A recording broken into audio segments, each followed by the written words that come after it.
Hi there, this is John Wilkinson again from History Made Easier, with the first of two presentations that look at just how America and Russia both got involved in Cuba.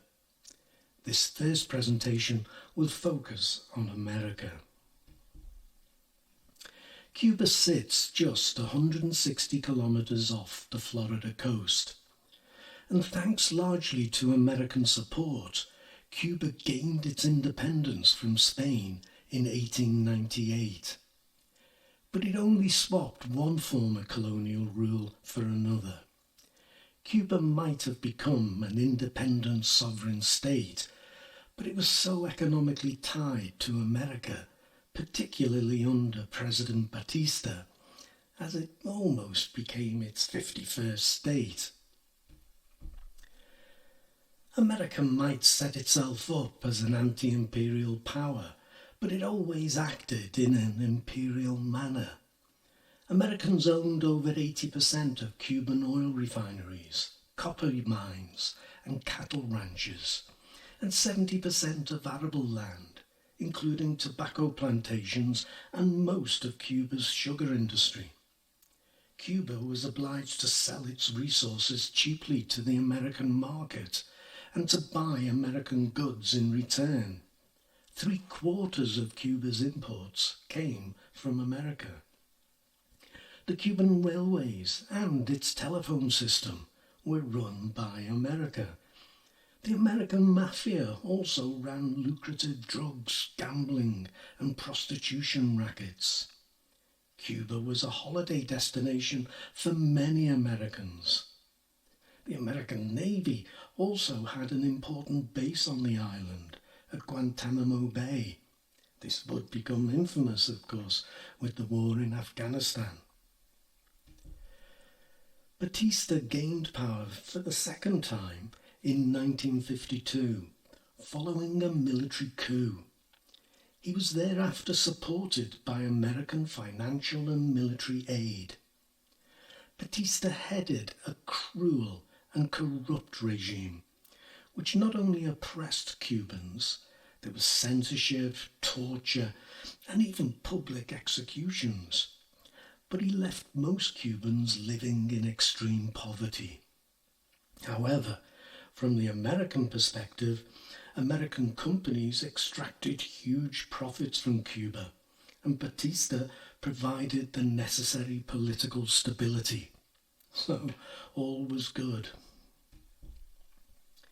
Castro, however, upheld the right to rebel against tyranny, as America had rebelled against English tyranny in 1776.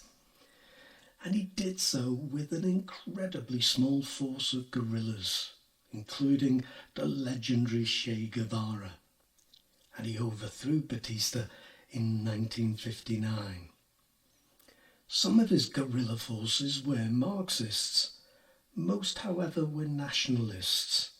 Like Castro, they wanted to free Cubans from Batista's oppressive regime and to lift them out of poverty. America at first responded cautiously, but it refused to lend a bankrupt Cuba money. The International Monetary Fund also refused. And when in August 1960 Castro nationalized American-owned land and American-owned companies without compensation, any notion of a honeymoon period was over. When he nationalized the oil companies, America responded by refusing to buy Cuban sugar, its main export, with America its main buyer. This one act had the potential to cripple the Cuban economy.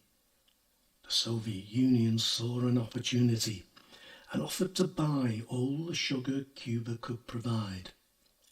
This began a trading relationship in which Cuban products went to the Soviet Union in return for oil, machinery, and Soviet technicians. As Cuba leaned increasingly on the Soviet Union for support, the revolution took on an increasingly communist tone, And whereas the Soviet Union may have seen in Cuba a chance to simply annoy America, from America's perspective, Cuba became a communist presence in its own backyard. The American media organised anti-Castro propaganda, and the American government felt it had to do something before the regime became established.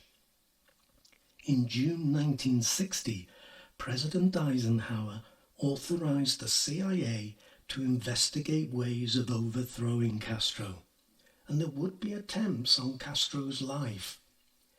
President Eisenhower also authorized the CIA to train anti-Castro Cubans living in America for an invasion to overthrow Castro. There were many wealthy Cubans tied to the Batista regime who had fled Cuba, and so they knew they would get volunteers.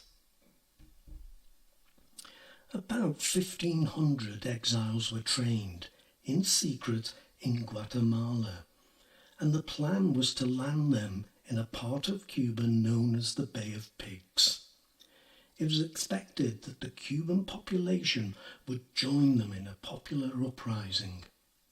They would be equipped by America and supported by American planes, painted to look like Cuban Air Force planes.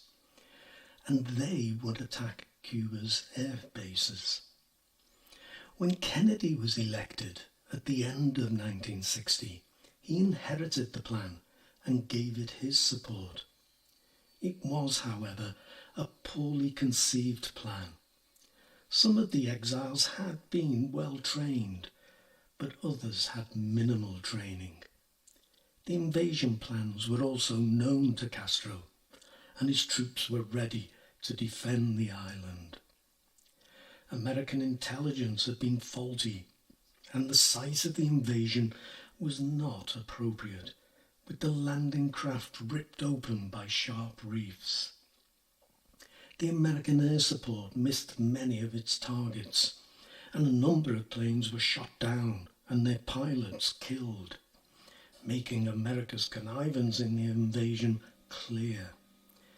The invasion was easily repelled, with all the exiles either captured or killed, and what's more, it never looked like sparking an uprising from the Cuban people.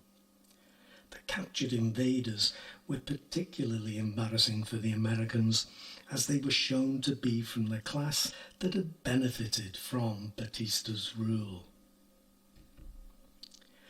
The Bay of Pigs fiasco was a disaster for America. It made America look weak. It wasn't even able to properly defend its own backyard, and President Kennedy personally looked weak. Khrushchev was scornful. It led to increased Soviet support for Cuba, while at the same time other communist movements in Latin America were greatly encouraged. The Soviet Union built up Fortress Cuba at remarkable speed and with a wide range of arms, so that by mid-1962 Cuba had the best equipped army in Latin America.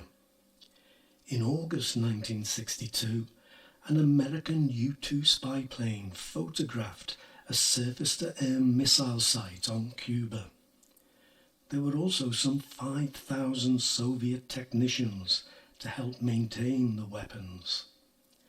This alone was enough to seriously worry the Americans, but all the weaponry on Cuba could be classified as defensive in nature.